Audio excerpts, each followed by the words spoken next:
यो weeps, तो कैसे हो तुम सब। तो आज हम बात करेंगे top 5 saddest moment Naruto series की। और ये मेरा ओपिनियन है, आप सबका कुछ और भी हो सकता है। और आपका ओपिनियन क्या है मुझे कमेंट बॉक्स में ज़रूर बताना। So guys, let's start video. पर उससे पहले इंट्रो। You weeps.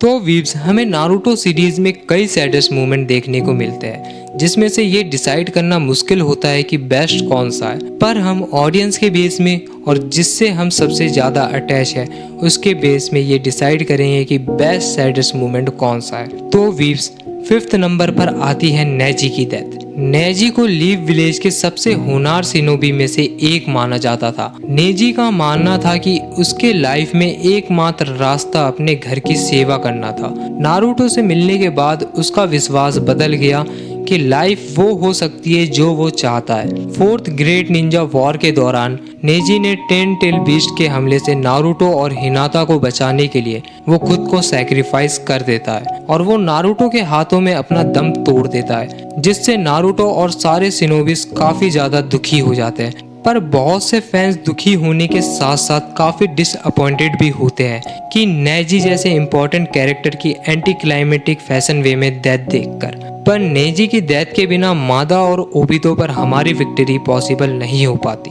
तो वीव्स, 4th नंबर पे ऐसा कैरेक्टर है जिसके फर्स्ट अपीयरेंस में वो सबको लड़की लगा था और कुछ लोगों ने तो उसको देख के दब भी कर लिया होगा। अब आप समझ गए होंगे मैं किसकी बात कर रहा हूँ।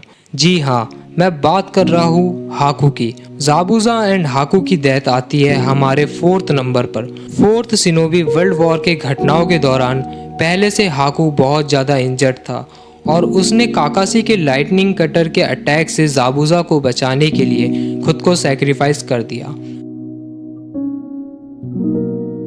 अब हार्ट ब्रोकन और लड़ने के लिए तैयार ज़ाबुज़ा ने सोक्यो पाथ तक पहुंचने के लिए गातो के बहुत से लोगों को मार दिया। गातो में छुरा डालने के बाद गातो के आदमियों ने पीछे से हमला किया और उसकी पीठ में 7 भाले घुसा दिए। अपनी चोटों से कमज़ोर होकर फिर भी ज़ाबुज़ा ने गातो को मारकर अपना मिशन पूरा किया और फिर मरने से पहले काकाशी को उसे हाकू के बॉडी के पास ले जाकर रखने को कहा। और इसमें एक सीन वो भी आता है जब नारुतो ज़ाबुज़ा को इमोशनल कर देता है और वो ये बात कहता है, deeper than any blade. 3rd number पर आती है हमारे आसमा की डेथ।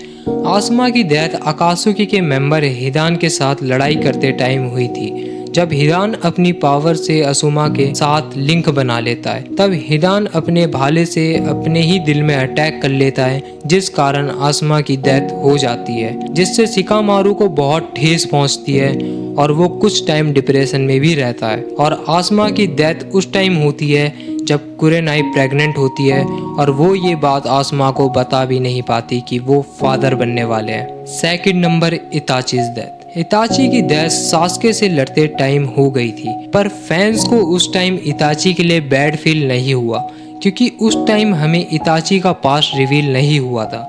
पर जब हमारे सामने उसका पास्ट रिवील होता है तब हम सब बहुत गिल्ट महसूस करते हैं कि हम जिसे पूरे सीरीज में विलन मानते आए उसने कितना दर्द झेला है और इसलिए वो मरने के बाद हमारे लिए ऑल टाइम फेवरेट और हमारा हीरो बन जाता है, इताची उचिया। 1st नंबर पर बारी है हमारे अपने परविसेज की, यानी जिराया की। जिराया हम सबके पसंदीदा कैरेक्टर में से एक थे, पर उनकी डेथ अकात्सुकी के मेंबर पेन के हाथों हो जाती है और सबसे दुख की बात यह है कि उनकी बॉडी भी नहीं मिलती। और तो और सुनाडे ने ये तक सोच लिया होता है कि अगर जिराया जिंदा लौटता है तो वो उसके साथ रिलेशन में आ जाएगी। और जब नारुतो को ये बात पता लगती है कि जिराया की डेथ हो गई तो नारुतो बहुत दुखी होता है और सुनाडे को कहता है कि अगर जिराया होकागे होते तो आपको कभी वहां जाने नहीं देते, जिस कारण हमें सुनाडे भी पास्ट याद करते रोते हुए दिखती है।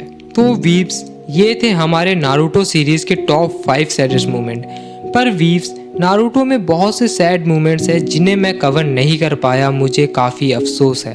अगर आप कहो तो मैं उनको भी कवर करूँगा, तो कमेंट बॉक्स में बताना वीडियो कैसी लगी और तुम्हें नारुतो सीरीज के और सैड मोमेंट्स चाहिए या नहीं। मिलते हैं अगली वीडियो में। सायोनारा ओताकुस।